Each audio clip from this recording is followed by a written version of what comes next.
দীর্ঘ 9 বছর ধরে বিদ্যুতের সমস্যায় জেরবার উলুবেড়িয়ার বাণীবন ব্রাহ্মণপাড়ার বাসিন্দারা।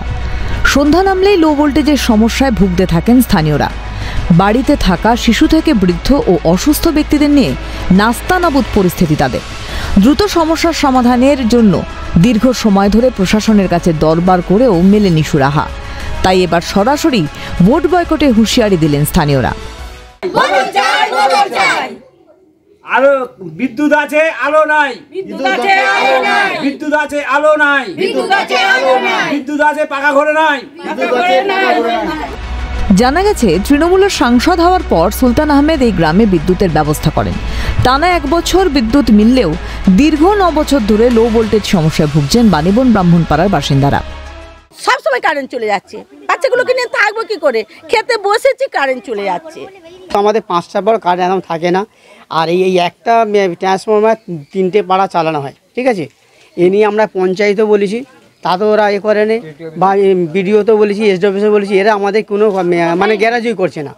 একবার না 2 বা 3বার ভোট দিয়ে আমরা যা করে এ করি, যখন ভোট নেওয়ার সময় আসে, হ্যাঁ করে দেবো এই করে, সেই কাজে আমাদের অফিস থেকেও লোক এসে এ করে গেছে, কিন্তু কাজ কিছু হয়নি।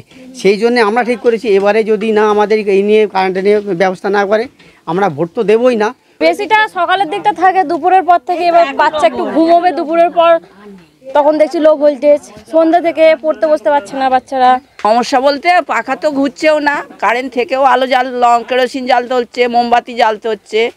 কি বলবো, গরমের সময় প্রচুর কষ্ট। ভোটের সময় সবাই আসে, সবাই বলে এই করব সেই করব সেই করব, কিন্তু পরে আর কেউ কিছু করে না। 9 বছর যাবত এই গরমকালে একদম কারেন্ট থাকছে না, লো ভোল্টেজ। সন্ধ্যের পর থেকে পাখা ঘুরছে না, পাখা মিনমিন করে ঘুরছে, ফোন চার্জ দিতে পারছি না, লাইট তো জ্বলছে, মিনমিন করে জ্বলছে, না জ্বলার মতন এরকম পরিস্থিতির মধ্যে কাটছে।